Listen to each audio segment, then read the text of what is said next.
ಅದಕ್ಕಾಗಿ ಈ ಒಂದು ದಿನ ದೇವರು ನಮ್ಗೆ ಏನ್ ಸಂದೇಶ ಕೊಡ್ತಾ ಇದ್ದಾರೆ ಅಂದ್ರೆ, ಯೇಸುಸ್ವಾಮಿ ಹೇಳಿದ್ರು, ನಾನು ಬಂದಿದ್ದೇನೆ, ಆದ್ರೆ ನಾನು ಹೋಗುವಂತ ಸಮಯ ಬರ್ತದೆ. ತಂದೆಯಾದ ದೇವರು ಮೊದಲನೇದಾಗಿ ಅರ್ಥ ಮಾಡ್ಕೊಳ್ಬೇಕು. ಯೇಸುಸ್ವಾಮಿ ತಂದೆಯಾದ ದೇವರ ಕುರಿತಾಗಿ ಯಾವಾಗ್ಲೂ ಹೇಳ್ತಾ ಇದ್ರು. ಆದ್ರೆ ಅವ್ರು ಹೇಳ್ತಾ ಇದ್ದಾರೆ, ಅವರಿಂದ ಒಬ್ಬ ಸಹಾಯಕನು ಬರ್ತಾರೆ. ಹಲ್ಲೆಲೂಯಾ. ಅವರಿಂದ ಒಬ್ಬ ಸಹಾಯಕನು ಬರ್ತಾ ಇದ್ದಾರೆ. ಆದ್ರೆ ಸಹಾಯಕರು ಏನ್ ಮಾಡ್ತಾರೆ ಅಂತಂದ್ರೆ, ನಿಮ್ಮ ಬಳಿಯಲ್ಲಿಯೇ ಇದ್ದು. ಹಲ್ಲೆಲೂಯಾ. ಇವಾಗ ಅರ್ಥ ಮಾಡ್ಕೊಳ್ಬೇಕು, ಪವಿತ್ರಾತ್ಮನು ಎಲ್ಲಿ ಇದ್ದಾರಂತೆ? ನಮ್ಮ ಬಳಿಯಲ್ಲಿಯೇ ಇದ್ದು ನಮಗೆ ಎಲ್ಲವನ್ನ ಉಪದೇಶಿಸ್ತಾರೆ. Hallelujah. And he will teach us all things which I said ಅಂತ ಯೇಸುಸ್ವಾಮಿ ಹೇಳ್ತಾರೆ. Hallelujah.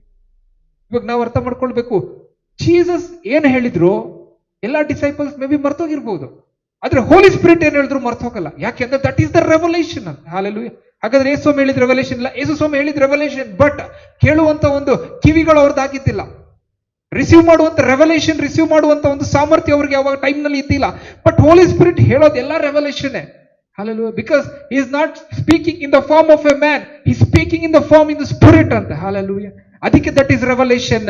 And what ever Jesus shed, ಅದು ಕೇಳಿದ್ರು ಬಿಟ್ರು.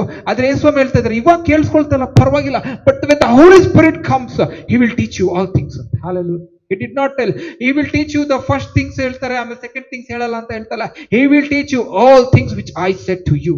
Hallelujah. ಯು ವಿಲ್ ರಿಮೆಂಬರೆನ್ಸ್ ಅಂತ. ಅದಕ್ಕೆ ಯೇಸುಸ್ವಾಮಿ ಹೇಳ್ತಾರೆ, ಫಸ್ಟ್ ನಾನು ಹೇಳೋದು ಇಂಪಾರ್ಟೆಂಟ್ ನಿಮ್ಗೆ. ಹಲ್ಲೆಲೂಯಾ.